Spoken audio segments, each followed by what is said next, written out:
You're listening to the Things of That Nature podcast. Coming to you from Denver, the Mile High City, is me, your host, Rockshana. I invite you to join me for truly honest, passionate, and fun talks that motivate, invigorate, and maybe inspire. When you're ready in the Mile High, the sky's the limit. Everything and anything goes. So let's start talking about things of that nature. Thank you, everyone, for tuning into this week's episode of the Things of That Nature podcast. I'm your host, Rockshana, and today I have with me Mike or Michael. We don't know. We'll figure out which one he likes best. So, hello, Mike. Michael. Hello, and thanks for having me on, Rockshana. Thank you. Michael, before we get into your story that I definitely want to hear about, what is a mini about you? Your mini about me. Pitch. So, in short, I am a creative thinker and I like to solve problems. And I know that sounds really simple, but that is what the majority of life really is. It's being useful, being able to figure out where the problem is, a solution, and then trying to optimize. Businesses call that profitable. We usually on a day-to-day operations call it common sense. So I like to make cool stuff. As a kid, now I'm into podcasting, marketing, things of that nature. But that's the business side. Personally, I'm originally from New York. I grew up in the upstate New York area.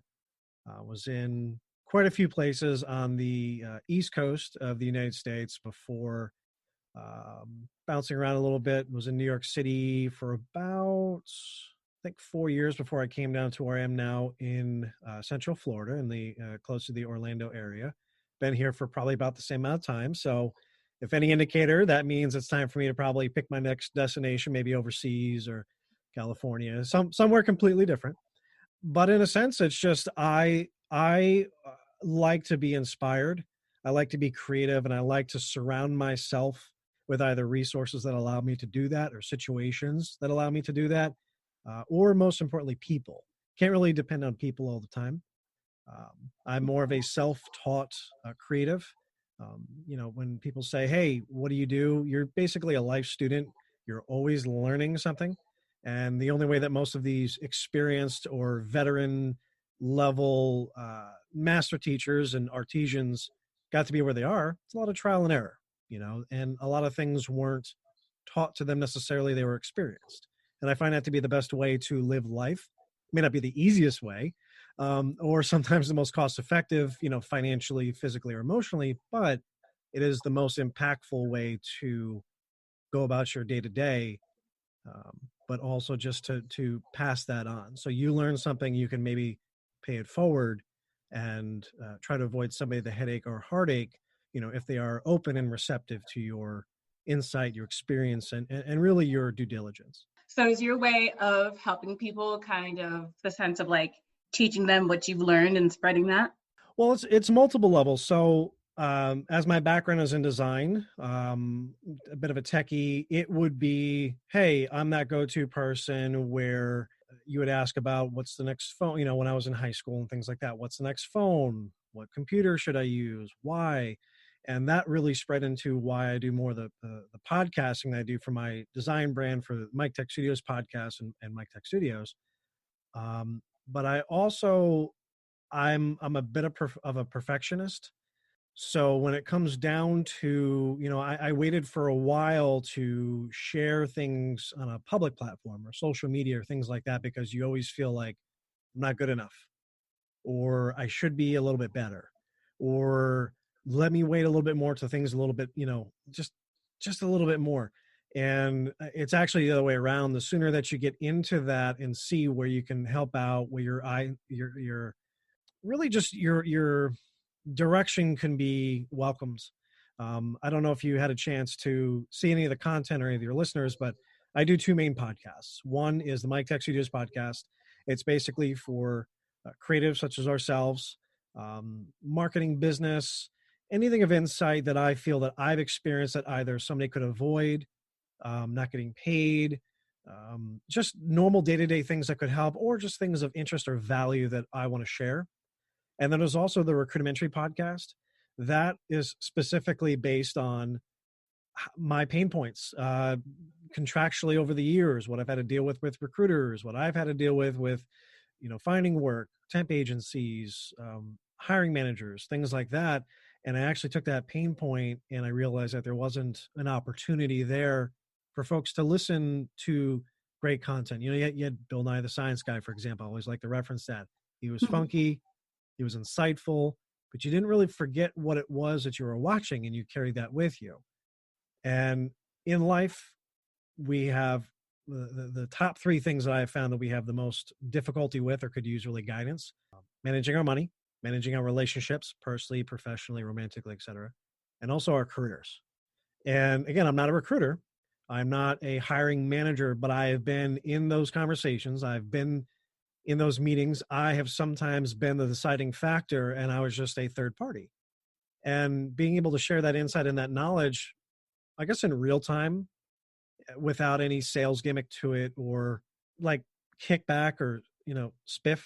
I think there's some real authenticity to that, and it's great content. So people are able to. I don't like seeing this. I mean, obviously, right now you see a lot of negativity going on. A lot of, what am I doing with my job? What am I doing in my future? What's going to happen?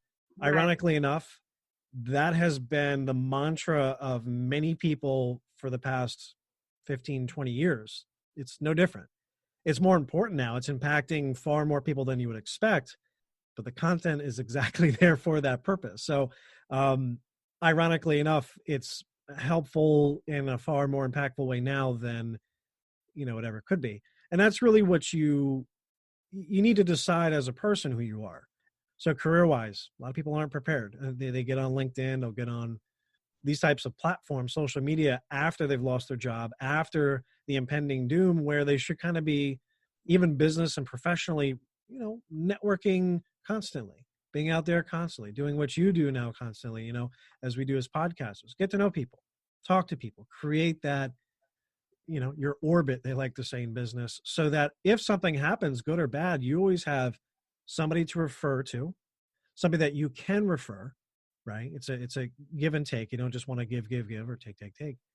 And just be able to, again, be seen as a professional in what it is that you do, but also be respected. There's an honor code to that.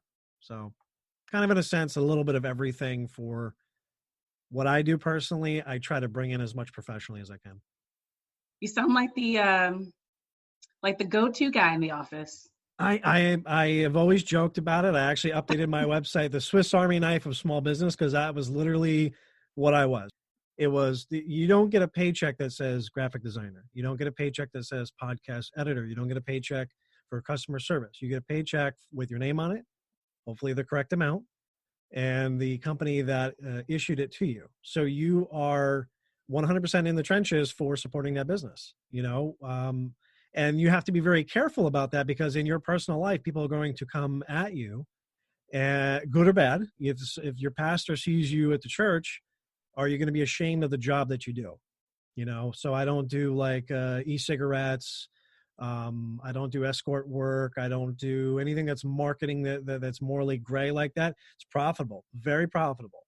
It's just not something that I could say I couldn't sleep at night doing that, or, it's difficult to kind of look yourself in the mirror and say, I'm proud of what I do.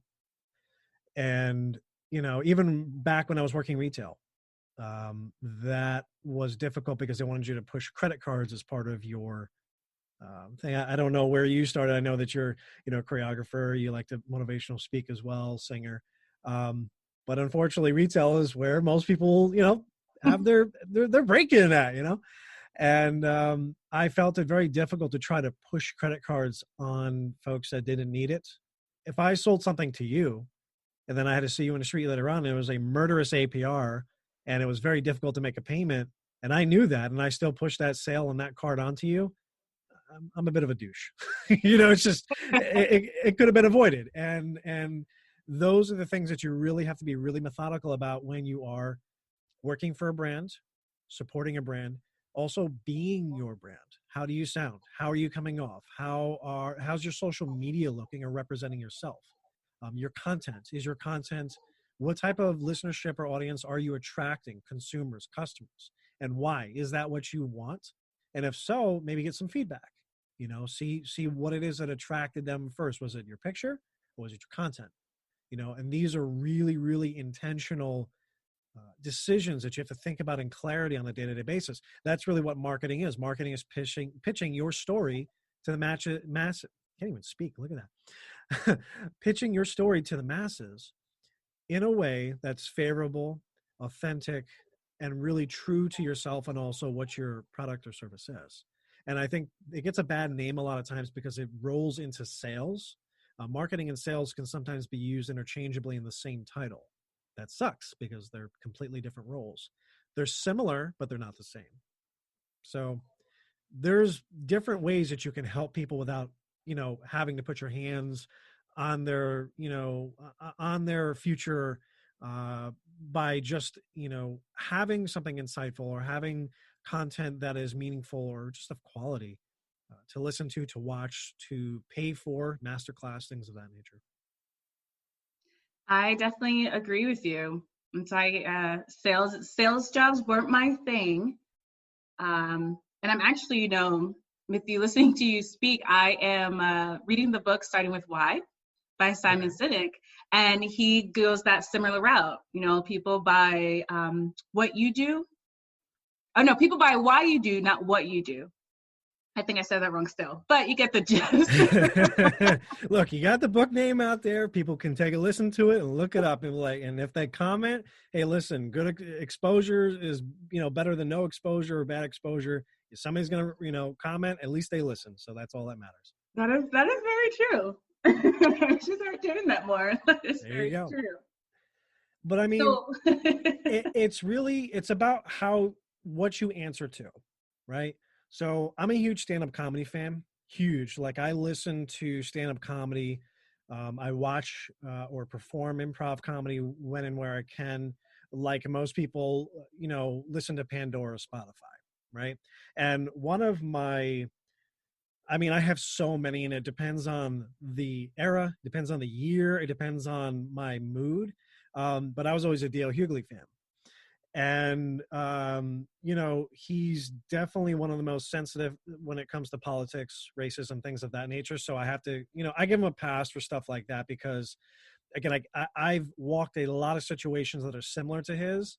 I didn't grow up in the projects. I didn't grow up as difficult of a situation as he did. I can read. I was actually a very avid reader. He can't. That's not saying I'm better or worse than him. It really just defines where it comes from. But he was getting called a lot of names. Obviously, the N-word came up a lot, and he got upset. He went home, and his mother was like, why are you upset? He's like, well, I'm getting called this, and she had said flat out, look, you shouldn't be worried about that. It is what you answer to, not what you're called, not what the names that they're throwing out to you are. So for me, when I was growing up, I took the name as graphic designer.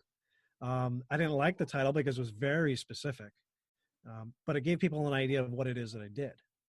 And, one of the things that I do share, while I'm working this retail job, I'm really trying to pitch myself to other people, other opportunities. It's not my future. Right. And I was dating a girl at the time, which, we'll go into a kind of more of the story, I think, why I reached out. But let's just say, in short, it wasn't a good, healthy relationship at all. And you learn a lot of things in life, specifically, like we were talking about the three. See, I wish I had those three things to kind of be insightful when I was growing up. I loved what I did. And I believed, and I still do, that I have a knack and a talent for what I do. I'm not saying that I'm a master level, but it is enough for people to be impressed and be profitable for my talents. Maybe not as much as I like to be, but hey, that's all artists in general, all creatives in general. But I remember just really being excited, really taking a lot of time on my business cards and talking to people about what I did. And I never forget what she said. She says, and it just shows you the measurement of the person that she was. She goes, I'm glad that you see yourself as this design guy doing this design thing. And that's really cool and all. I don't know. I don't think you are, But once you are